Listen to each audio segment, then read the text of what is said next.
80-ാം സ്വാതന്ത്ര്യദിനത്തിൽ ന്യൂഡൽഹിയിലെ ചെങ്കോട്ടയിൽ നിന്ന് പ്രധാനമന്ത്രി ശ്രീ നരേന്ദ്രമോദി രാജ്യത്തെ അഭിസംബോധന ചെയ്തതിന്റെ മലയാള പരിഭാഷ ഇപ്പോൾ കേൾക്കാം.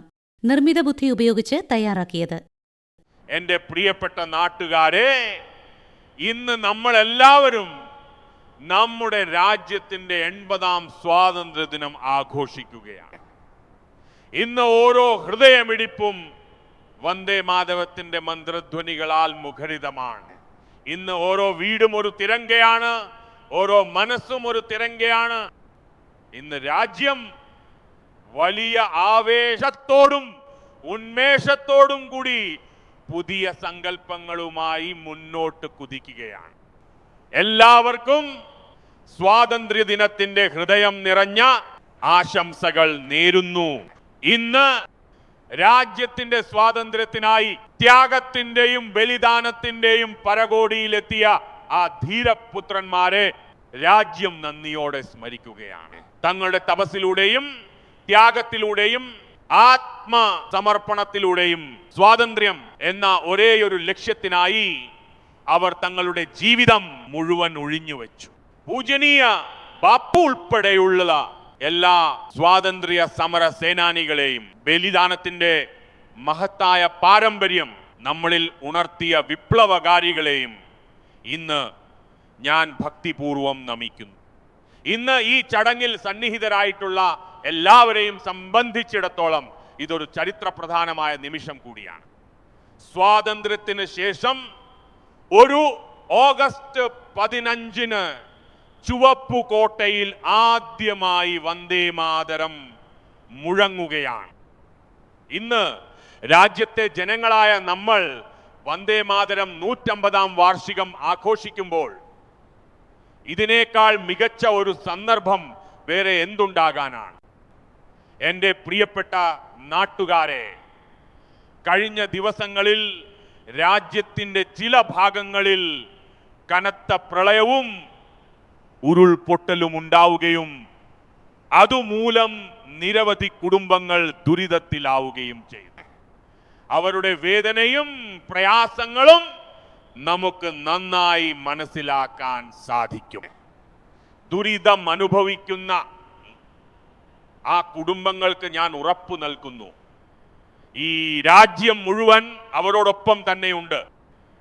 പ്രിയപ്പെട്ട ദേശവാസികളെ, ഏതൊരു രാഷ്ട്രവും മഹത്തരമാകുന്നത് അത് തൻ്റെ സിദ്ധികൾ കൈവരിക്കാൻ സ്വന്തം സ്വപ്നങ്ങളുടെയും സങ്കല്പങ്ങളുടെയും സ്വന്തം സാമർഥ്യത്തിൻ്റെയും കരുത്തിൽ മുന്നോട്ട് പോകുമ്പോഴാണ്. എൻ്റെ പ്രിയപ്പെട്ട ദേശവാസികളെ, ചെറിയ സ്വപ്നങ്ങൾ മതിയാകില്ല, വലിയ സ്വപ്നങ്ങൾ വേണം. കാരണം അവ നമ്മുടെ ചിന്താഗതിയെ വികസിപ്പിക്കുന്നു, അവ നമ്മുടെ കാഴ്ചപ്പാടുകളുടെ ചക്രവാളങ്ങളെ വികസിപ്പിക്കുന്നു. നമ്മുടെ നിശ്ചയദാർഢ്യം ദൃഢമായിരിക്കണം. നമ്മുടെ സങ്കല്പങ്ങൾ ദൃഢമാകുമ്പോൾ ഏത് പ്രതിസന്ധികളിൽ നിന്നും ദുരന്തങ്ങളിൽ നിന്നും മുന്നേറാനുള്ള വഴികൾ തെളിയും. കരുത്ത് തനിയെ ഉയിർക്കൊള്ളും. എൻ്റെ പ്രിയപ്പെട്ട ദേശവാസികളെ, നമ്മുടെ നിശ്ചയദാർഢ്യവും ഉന്നതമായിരിക്കണം. കാരണം സ്വപ്നങ്ങളും നിശ്ചയദാർഢ്യവും ഉന്നതമാകുമ്പോൾ നമ്മുടെ കരുത്തിൻ്റെ ആഴവും വർദ്ധിക്കുന്നു, നമ്മുടെ പ്രയത്നങ്ങളുടെ ആവേശവും വലുതാകുന്നു. അപ്പോഴാണ് ആ സ്വപ്നങ്ങളെ നമുക്ക് യാഥാർത്ഥ്യമാക്കാൻ കഴിയുന്നത്. എൻ്റെ പ്രിയപ്പെട്ട നാട്ടുകാരെ, ഇന്ന് ഭാരതവും ഇത്തരമൊരു വലിയ സ്വപ്നം കാണുകയാണ്. അചഞ്ചലമായ നിശ്ചയദാർഢ്യത്തോടെയാണ് കാണുന്നത്. പുതിയ ഉയരങ്ങൾ കീഴടക്കുക എന്നതാണ് ലക്ഷ്യം. 2047 വികസിത ഭാരതം കെട്ടിപ്പടുക്കുക എന്നതാണ് നമ്മുടെ സ്വപ്നം. 140 കോടി ഭാരതീയരുടെ കഠിനാധ്വാനത്തിലൂടെ ഈ മഹത്തായ ലക്ഷ്യം നമുക്ക് കൈവരിക്കേണ്ടതുണ്ട്. ലോകത്തിലെ ഏറ്റവും വലിയ ജനസംഖ്യയുള്ള ഒരു രാജ്യം വികസിതമാകാൻ ഉറച്ച തീരുമാനമെടുക്കുമ്പോൾ അത് ലോകത്തിന്റെ കണ്ണുകളിൽ പോലും നമ്മുടെ ധൈര്യത്തിന്റെ അടയാളമായി മാറുകയാണ് ചെയ്യുന്നത്. നമ്മെ നോക്കുന്ന ലോകത്തിന്റെ കാഴ്ചപ്പാട് തന്നെ മാറ്റാൻ അത് അവരെ നിർബന്ധിതരാക്കുന്നു. എൻ്റെ പ്രിയപ്പെട്ട നാട്ടുകാരെ, ഞാൻ ഇത് വെറുതെ പറയുന്നതല്ല. കഴിഞ്ഞ 12 വർഷത്തിനിടയിൽ രാജ്യത്തെ കോടിക്കണക്കിന് പൗരന്മാർ, അത് ദളിതരോ പിന്നാക്കക്കാരോ പാർശ്വവൽക്കരിക്കപ്പെട്ടവരോ ആദിവാസികളോ ആകട്ടെ, ഗ്രാമീണരോ അല്ലെങ്കിൽ നഗരങ്ങളിൽ വസിക്കുന്നവരാകട്ടെ, പാവപ്പെട്ടവരോ ഇടത്തരക്കാരോ യുവാക്കളോ മുതിർന്നവരോ സ്ത്രീകളോ പുരുഷന്മാരോ ആകട്ടെ, വടക്കോ തെക്കോ കിഴക്കോ പടിഞ്ഞാറോ ഉള്ളവരാകട്ടെ, എല്ലാവരും തന്നെ കഴിഞ്ഞ 12 വർഷമായി ഒരു നിശ്ചയദാർഢ്യത്തോടെയും ആത്മസമർപ്പണത്തോടെയും രാജ്യത്തെ പുതിയ ഉയരങ്ങളിലേക്ക് എത്തിക്കുന്നതിൽ പങ്കാളികളായിരിക്കുകയാണ്. എല്ലാവരും എല്ലാ വിധത്തിലും പ്രയത്നിച്ചിട്ടുണ്ട്. അവരുടെ ഈ പരിശ്രമങ്ങളെ ഞാൻ ആദരപൂർവ്വം അംഗീകരിക്കുന്നു. അതിന്റെ ഫലമായാണ് ഇത്രയും കുറഞ്ഞ കാലയളവിനുള്ളിൽ 25 കോടി ജനങ്ങൾ ദാരിദ്ര്യത്തെ കീഴടക്കി അതിൽ നിന്നും മോചിതരായത്. നമ്മുടെ ഈ നാട്ടുകാരുടെ കഠിനാധ്വാനത്തിന്റെ ഫലമായാണ് ഒരു കാലത്ത് ഫ്രജൈൽ 5 പട്ടികയിൽ ഉൾപ്പെട്ടിരുന്ന നമ്മൾ കേവലം 12 വർഷത്തിനുള്ളിൽ ഈ വലിയ നേട്ടം കൈവരിച്ചത്. നാം ഇന്ന് ലോകത്തിലെ പ്രമുഖ സമ്പദ് വ്യവസ്ഥകളിൽ വെച്ച് ഏറ്റവും വേഗത്തിൽ വളരുന്ന സമ്പദ് വ്യവസ്ഥയായി മാറിയിരിക്കുകയാണ്. സുഹൃത്തുക്കളെ, നമ്മുടെ രാജ്യം സ്വതന്ത്രമായി ഒട്ടനവധി സ്വപ്നങ്ങളുമായാണ് നാം സ്വാതന്ത്ര്യം നേടിയത്. എന്നാൽ നമുക്ക് ആ വേഗത കൈവരിക്കാൻ കഴിഞ്ഞില്ല, ആ ഒരു കരുത്ത് നേടാനായില്ല. എന്തെങ്കിലുമൊക്കെ നടക്കും, അങ്ങ് നടന്നോളും, നോക്കാം എന്നൊക്കെയുള്ള മനോഭാവത്തിൽ നാം അങ്ങ് മുഴുകിപ്പോയി. 2014 ആയപ്പോഴേക്കും ലോകം മുഴുവൻ നമ്മളെ ആ ഫ്രജൈൽ 5 എന്ന ഗണത്തിൽ ഉൾപ്പെടുത്തി തള്ളിക്കളഞ്ഞിരുന്നു. അങ്ങനെയുള്ള സമയത്ത് കഴിഞ്ഞ 12 വർഷത്തിനിടയിൽ ഭാരതം ഒരു പുതിയ വേഗത കൈവരിച്ചു. വളരെ വേഗത്തിൽ നാം മുന്നേറിക്കൊണ്ടിരിക്കുകയാണ്. ഇത് നമ്മുടെ നാട്ടുകാരുടെ നിശ്ചയദാർഢ്യമാണ്. 140 കോടി ഭാരതീയരുടെ ഈ ദൃഢനിശ്ചയത്തെയും കരുത്തിനെയും തടഞ്ഞു നിർത്തുക എന്നത് അസാധ്യമാണ്. പ്രിയപ്പെട്ട ദേശവാസികളെ, കഴിഞ്ഞ 12 വർഷത്തിനിടയിൽ പ്രതിരോധ ഉൽപാദനം ഏകദേശം 4 മടങ്ങായി വർദ്ധിച്ചു. ഖാദി, ഗ്രാമ വ്യവസായ മേഖലകളിലെ ഉൽപാദനം 5 മടങ്ങായി ഉയർന്നു. ഇലക്ട്രോണിക് മാനുഫാക്ചറിംഗ് ഏകദേശം 7 മടങ്ങ് വളർന്നു. ആധുനിക റെയിൽവേ കോച്ചുകളുടെ നിർമ്മാണത്തിൽ 21 മടങ്ങ് വർധന ഉണ്ടായി. മൊബൈൽ ഫോൺ ഉൽപാദനം 33 മടങ്ങാണ് വർദ്ധിച്ചത്. ഇതുമാത്രമല്ല, ആധുനിക യുഗത്തിന്റെ മാറ്റങ്ങൾ ഉൾക്കൊണ്ടുകൊണ്ട് ഡിജിറ്റൽ ഇന്നോവേഷൻ ലോകത്തും നമ്മൾ നമ്മുടെ വിജയക്കൊടി പാറിച്ചിരിക്കുകയാണ്. ഇന്ന് ഇന്റർനെറ്റ് ഉപയോഗിക്കുന്നവരുടെ എണ്ണത്തിൽ ഏകദേശം 4 മടങ്ങ് വർധനവാണ് ഉണ്ടായത്. പേറ്റന്റ് അനുവദിക്കുന്ന കാര്യത്തിലും 4 മടങ്ങ് വർധന ഉണ്ടായി. ഡിജിറ്റൽ ഇടപാടുകൾ 100 മടങ്ങായി വർദ്ധിച്ചു. അതോടൊപ്പം തന്നെ സാധാരണക്കാരായ മനുഷ്യർക്ക് ആവശ്യമായ സൗകര്യങ്ങൾ ഒരുക്കുന്നതിലും ഞങ്ങൾ അത്ര തന്നെ ഗൗരവത്തോടെയാണ് പ്രവർത്തിച്ചത്. എല്ലാ വർഷവും ശരാശരി 15 മടങ്ങ് അധികം വേഗത്തിൽ ഞങ്ങൾ പൈപ്പിലൂടെയുള്ള കുടിവെള്ള കണക്ഷനുകൾ നൽകി. അതുപോലെ ഓരോ വർഷവും ശരാശരി 6 മടങ്ങ് കൂടുതൽ വേഗത്തിൽ ജനങ്ങൾക്ക് ഗ്യാസ് കണക്ഷനുകളും ലഭ്യമാക്കി. ഓരോ വർഷവും പാവപ്പെട്ടവർക്കായി ശൗചാലയങ്ങൾ നിർമ്മിക്കുന്ന ജോലി നമ്മൾ 4 മടങ്ങ് വേഗതയിൽ പൂർത്തിയാക്കി. അതുപോലെ തന്നെ പാവപ്പെട്ടവർക്ക് വീട് നൽകുന്ന പ്രവർത്തനങ്ങൾ 3 മടങ്ങ് വേഗത്തിലാണ് നടപ്പിലാക്കിയത്. ഭരണ നിർവഹണത്തിലും രാജ്യം വലിയ മാറ്റങ്ങൾ കൊണ്ടുവന്നു.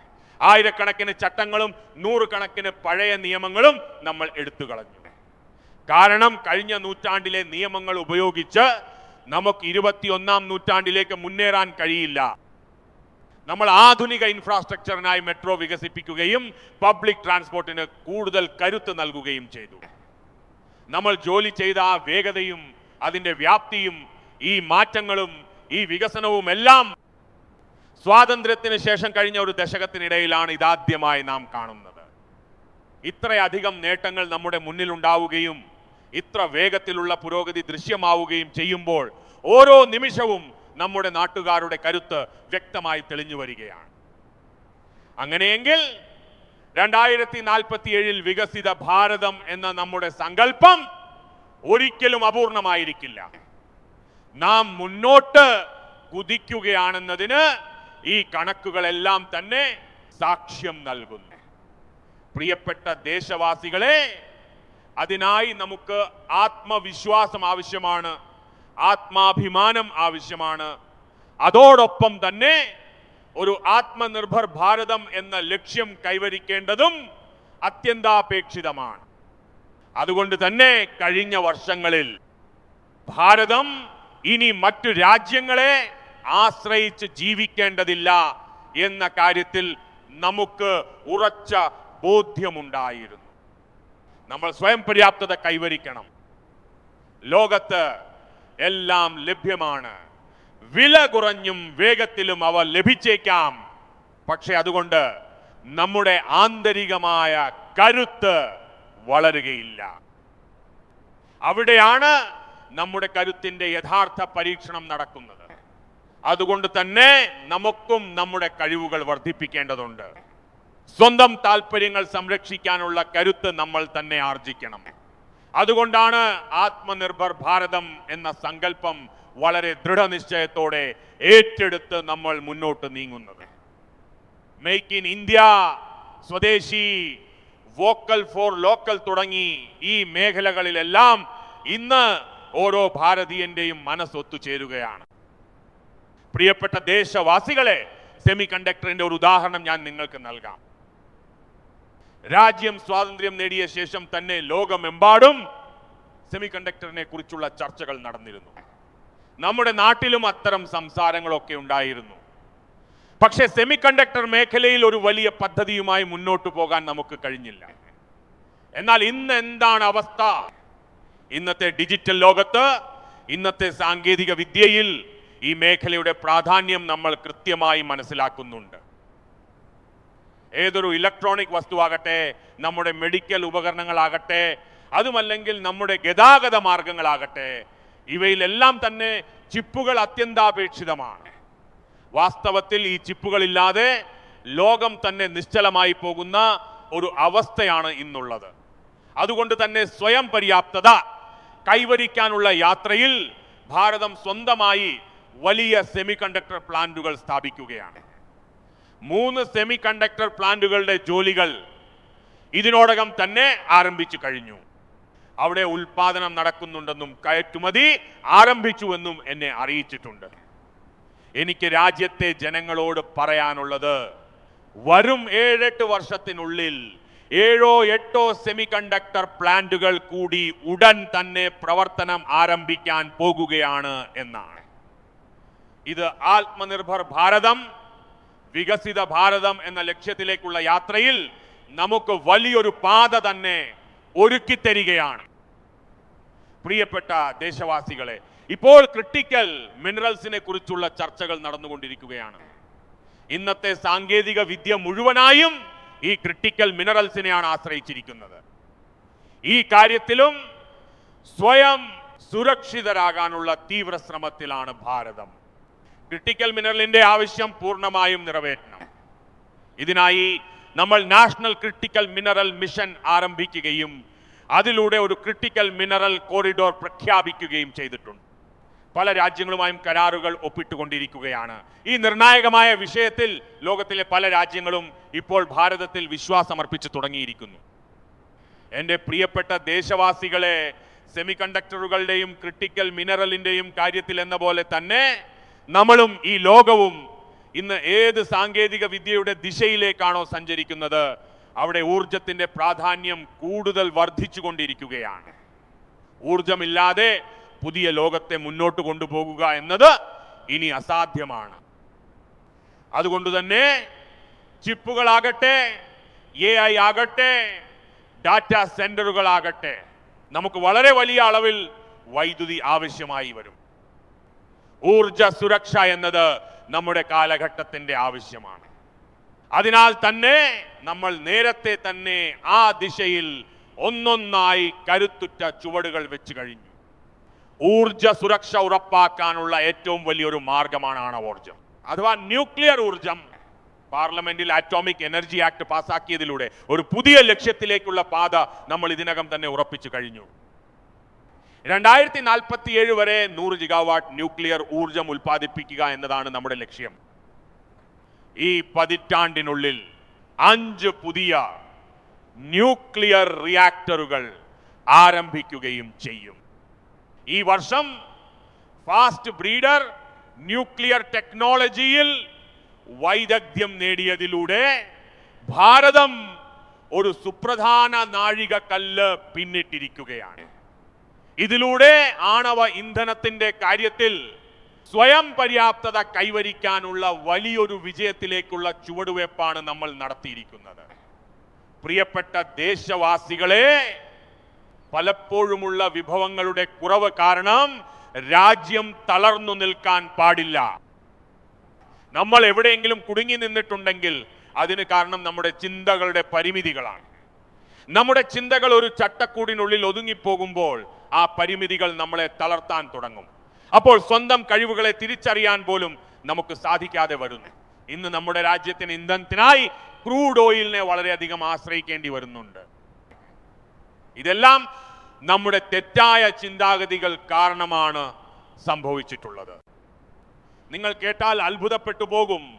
നമ്മുടെ സമുദ്രതീരത്തിന്റെ 99% പഴഞ്ചൻ ചിന്താഗതികൾ കാരണം നമ്മൾ നോ ഗോ ഏരിയ ആയിട്ടാണ് പ്രഖ്യാപിച്ചിരുന്നത്.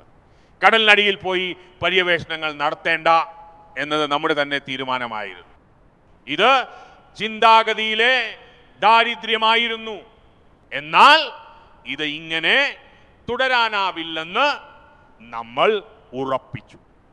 മുമ്പ് നോ ഗോ ഏരിയ ആയിരുന്ന ആ 99% ഭാഗവും ഇപ്പോൾ പര്യവേഷണത്തിനായി നമ്മൾ ഗോ എഹെഡ് ഏരിയ എന്ന നിലയിൽ തുറന്നു കൊടുത്തിരിക്കുകയാണ്. മാത്രമല്ല, ഇപ്പോൾ സമുദ്രത്തിനടിയിലും പര്യവേഷണങ്ങൾ നടത്താനും പുതിയ പുതിയ നിക്ഷേപങ്ങൾ കണ്ടെത്താനുമുള്ള ദിശയിലേക്ക് നമ്മൾ തിരിഞ്ഞിരിക്കുകയാണ്. അതിനായി നമ്മൾ വലിയ പരിശ്രമങ്ങൾ തന്നെ നടത്തി വരുന്നു. കഴിഞ്ഞ വർഷം ഇതേ ദിശയിൽ സുപ്രധാനമായ ഒരു ചുവടുവെപ്പായി നമ്മൾ സമുദ്രമന്ഥൻ പ്രഖ്യാപിക്കുകയും ചെയ്തിരുന്നു.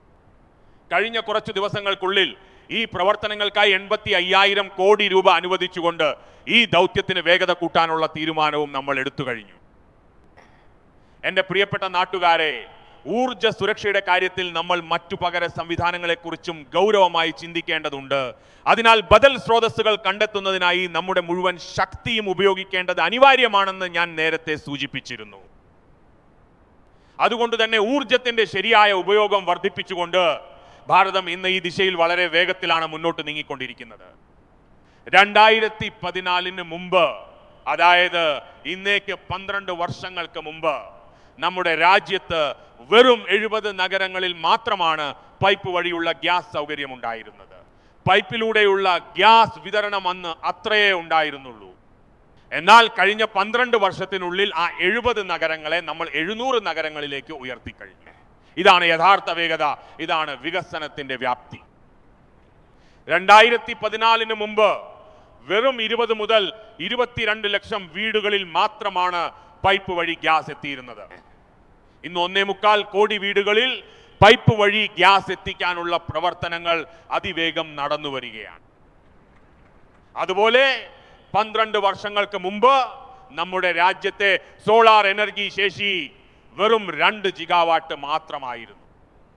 2 ജിഗാവാട്ട് മാത്രമായിരുന്ന സ്ഥാനത്ത് ഇന്ന് 160 ജിഗാവാട്ട് എന്ന ലക്ഷ്യം നമ്മൾ കൈവരിച്ചിരിക്കുകയാണ്. പ്രിയപ്പെട്ട ദേശവാസികളെ, ഞാൻ മറ്റൊരു വിവരവും കൂടി പങ്കുവെക്കുകയാണ്. ഇതിന്റെ ഗുണഫലങ്ങൾ രാജ്യത്തെ സാധാരണ കുടുംബങ്ങൾക്കും ഇടത്തരക്കാർക്കും ലഭിക്കണമെന്ന കാര്യത്തിൽ നമ്മൾ അത്രത്തോളം തന്നെ ശ്രദ്ധ കേന്ദ്രീകരിച്ചിട്ടുണ്ട്. ഇതിനായി നമ്മൾ PM സൂര്യഘർ സൗജന്യ വൈദ്യുതി പദ്ധതി ആരംഭിച്ചു. ഇത്രയും ചുരുങ്ങിയ സമയത്തിനുള്ളിൽ തന്നെ 50 ലക്ഷം വീടുകളിൽ ഇതിന്റെ രജിസ്ട്രേഷൻ പൂർത്തിയായി എന്നറിയുന്നതിൽ എനിക്ക് വലിയ സംതൃപ്തിയുണ്ട്. സോളാർ ഊർജത്തിന്റെ കാര്യത്തിൽ ലക്ഷ്യം മറികടന്ന് നാം മുന്നേറുകയാണ്. ഇതിന്റെ ഫലമായി ഇന്ന് ആയിരക്കണക്കിന് വീടുകളിലെ വൈദ്യുതി ബിൽ വെറും 0. ആയിരക്കണക്കിന് കുടുംബങ്ങൾ ഇന്ന് തങ്ങളുടെ ആവശ്യത്തിനുള്ള വൈദ്യുതി ഉപയോഗിച്ച ശേഷം അധികമായി വരുന്ന വൈദ്യുതി വിറ്റ് വരുമാനം ഉണ്ടാക്കുന്നു. ഈ ദൗത്യം പൂർത്തിയാക്കാൻ ഓരോ കുടുംബത്തിനും സർക്കാർ 80,000 രൂപ സഹായം നൽകുന്നു. അതുകൊണ്ടാണ് ഈ ലക്ഷ്യം കൈവരിക്കുന്നത്. പ്രിയപ്പെട്ട ദേശവാസികളെ, ഇതറിഞ്ഞാൽ നിങ്ങൾ അത്ഭുതപ്പെടും. നമ്മുടെ രാജ്യത്തെ റെയിൽവേ വൈദ്യുതീകരണ ജോലികൾ ആരംഭിച്ചത് 1925-ലാണ്. എന്നാൽ അതിനുശേഷമുള്ള 90 വർഷങ്ങളിൽ, അതായത് 1925 മുതൽ 90 വർഷം എടുത്തപ്പോൾ വെറും 30% റെയിൽവേ ലൈനുകൾ മാത്രമാണ് വൈദ്യുതീകരിക്കാൻ സാധിച്ചത്. അതായത് 90 വർഷം കൊണ്ട് വെറും 30%. ലക്ഷ്യത്തിലെത്താനുള്ള നമ്മുടെ അന്നത്തെ ആ വേഗത ഒന്ന് നോക്കൂ. എന്നാൽ കഴിഞ്ഞ വെറും ഒരു പതിറ്റാണ്ടിനുള്ളിൽ നമ്മൾ 100% ജോലികളും പൂർത്തിയാക്കി കഴിഞ്ഞു. 90 വർഷം കൊണ്ട് വെറും 30% നടന്നിടത്ത് കഴിഞ്ഞ 10 വർഷം കൊണ്ട് 70% ജോലികൾ നമ്മൾ പൂർത്തിയാക്കി. ഇതാണ് യഥാർത്ഥ കർമ്മകുശലത. ഇതിന്റെ ഫലമായി നമുക്ക് വിദേശത്തു നിന്ന് ഇറക്കുമതി ചെയ്യേണ്ടി വന്നിരുന്ന ഡീസൽ വലിയ തോതിൽ ലാഭിക്കാൻ സാധിച്ചു. തീവണ്ടികൾ വൈദ്യുതിയിൽ ഓടാൻ തുടങ്ങിയതോടെ പരിസ്ഥിതിക്കും അത് വലിയ ഗുണമായി മാറി. പ്രിയപ്പെട്ട ദേശവാസികളെ, നമ്മൾ ഇവിടം കൊണ്ടൊന്നും അവസാനിപ്പിച്ചിട്ടില്ല. ലോകരാഷ്ട്രങ്ങൾക്കിടയിൽ ഒട്ടും പിന്നിലായി പോകാൻ നമ്മൾ ആഗ്രഹിക്കുന്നില്ല. കഴിഞ്ഞ കുറച്ച് ദിവസങ്ങളിലെ വാർത്തകൾ നിങ്ങൾ ശ്രദ്ധിച്ചിട്ടുണ്ടാകും. ഇന്ധന രംഗത്തെ പുതിയൊരു മേഖലയിലേക്ക് കൂടി ഭാരതം ഇപ്പോൾ ചുവടുവെച്ചിരിക്കുകയാണ്.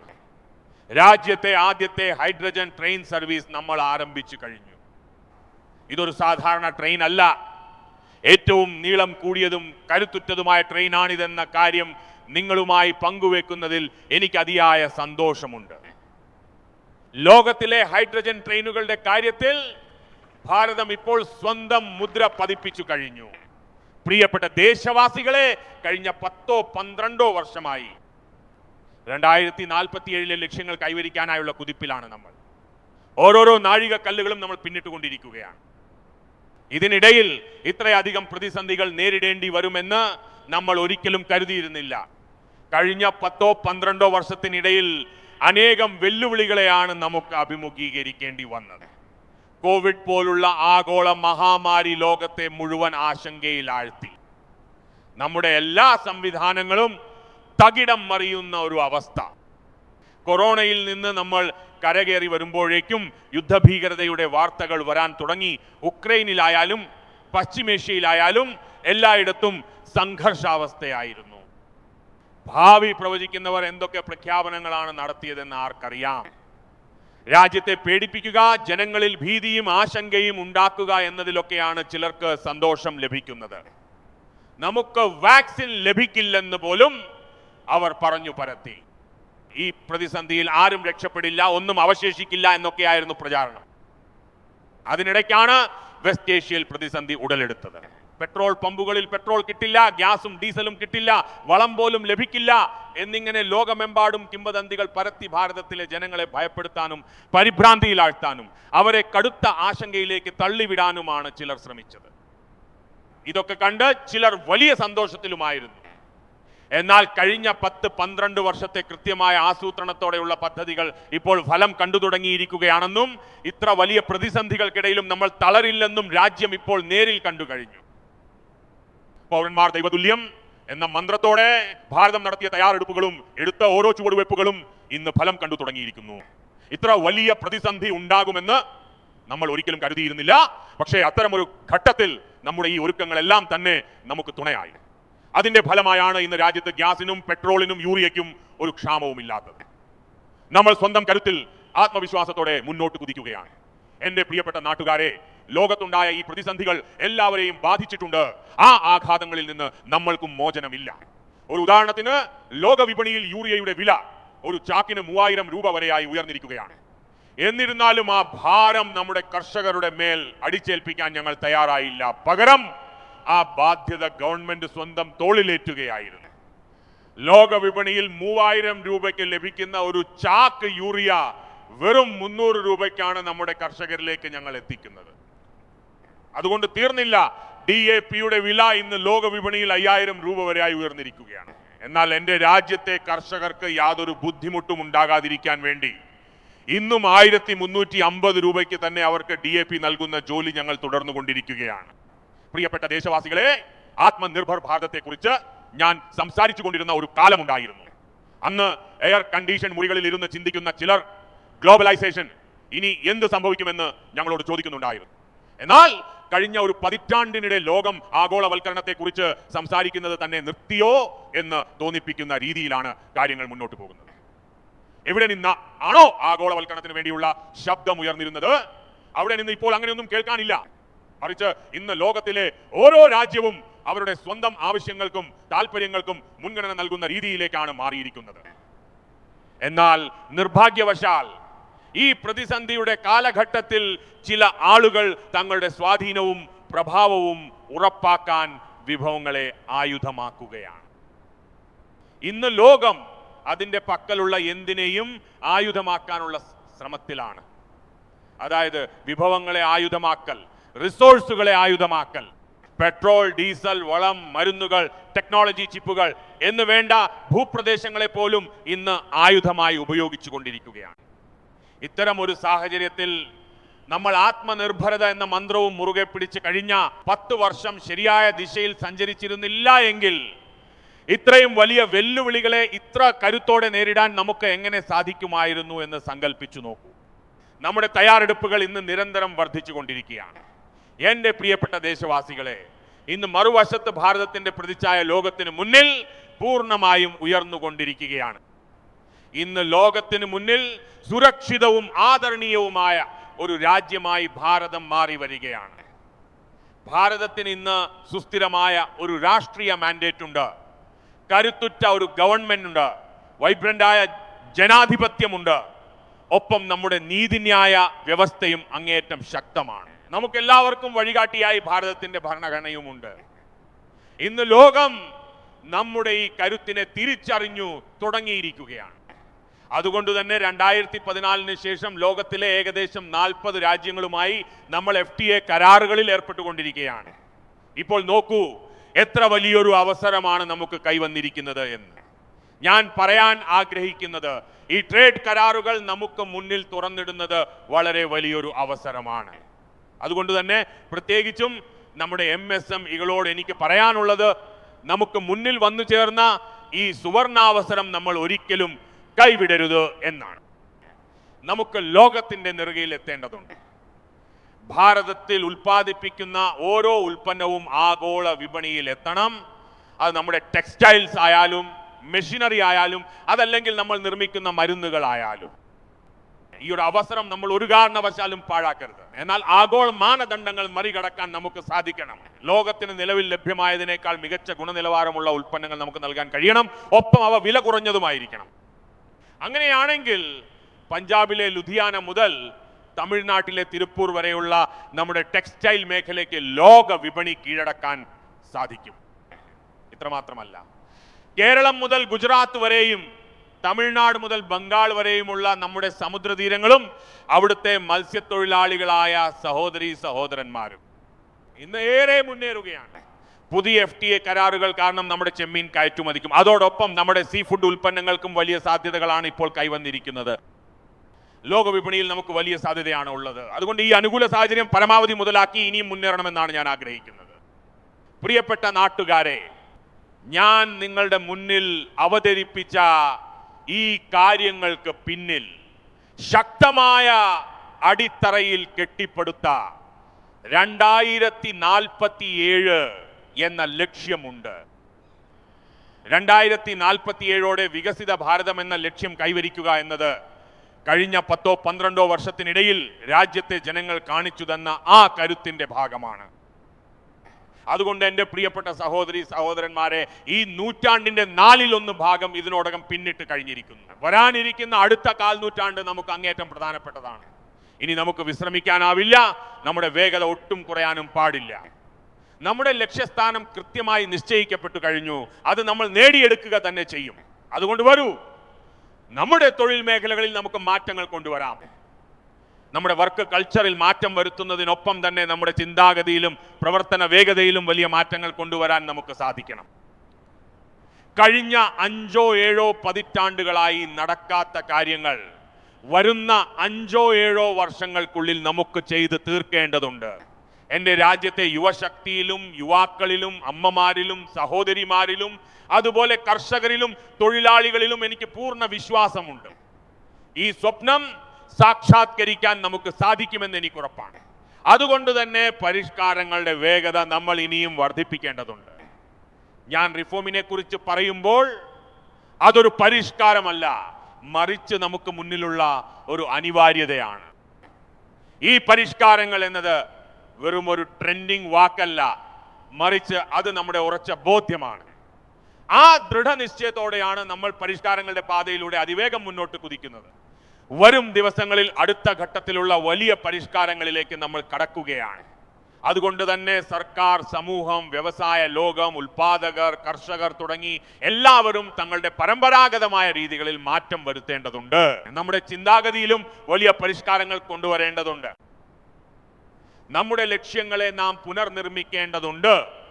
അതുകൊണ്ട് എൻ്റെ പ്രിയപ്പെട്ട നാട്ടുകാരെ, നമുക്കൊരു നിശ്ചിത ദിശയിലേക്ക് മുന്നേറേണ്ടതുണ്ട്. ഭാരതത്തിന്റെ കരുത്തിനെ സപ്തസിന്ധുക്കളായി നമ്മൾ അറിഞ്ഞിരുന്ന, മനസ്സിലാക്കിയിരുന്ന, കേട്ടിരുന്ന ആ കാലഘട്ടത്തെ ഇന്ന് ഞാൻ ഓർക്കാൻ ആഗ്രഹിക്കുന്നു. ഇനി വികസിത ഭാരതം കെട്ടിപ്പടുക്കുന്നതിനായി നമുക്ക് പുതിയൊരു പ്രവാഹം ആവശ്യമാണ്.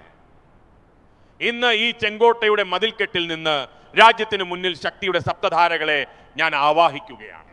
വരാനിരിക്കുന്ന 5-7 വർഷങ്ങൾക്കുള്ളിൽ, കഴിഞ്ഞ 5-7 പതിറ്റാണ്ടുകൾ കൊണ്ട് സാധ്യമാകാത്ത കാര്യങ്ങൾ ഈ സപ്തധാരകളുടെ കരുത്തിലൂടെയും ശക്തിയിലൂടെയും നമ്മൾ നേടിയെടുക്കും. രാജ്യത്തിന് പുതിയൊരു ഉയരവും പുതിയൊരു വേഗതയും നൽകുന്നതിനൊപ്പം പുതിയ ലക്ഷ്യങ്ങൾ മറികടക്കാനുള്ള കരുത്തും നമ്മൾ കൈവരിക്കും. ഇതിനോടൊപ്പം തന്നെ രാജ്യത്തിന്റെ യുവശക്തിയുടെ ആ കഴിവ് രാഷ്ട്ര നിർമ്മാണത്തിനായി പൂർണ്ണമായും ഉപയോഗപ്പെടുത്തുകയും ചെയ്യും. അവരുടെ കരുത്ത് നമ്മൾ ഇതിനോട് കൂട്ടിച്ചേർക്കും. വരും ദിവസങ്ങളിൽ ഞാൻ സപ്തധാരകളെ കുറിച്ച് സംസാരിക്കുമ്പോൾ ആ സപ്തധാരകളിലെ ഒന്നാമത്തെ ശക്തി എന്നത് ഇതാണ്. എൻ്റെ പ്രിയപ്പെട്ട നാട്ടുകാരെ, മാനുഫാക്ചറിംഗ് സെക്ടറിനെ നമ്മൾ വളരെയധികം മുന്നോട്ട് കൊണ്ടുപോകേണ്ടതുണ്ട്.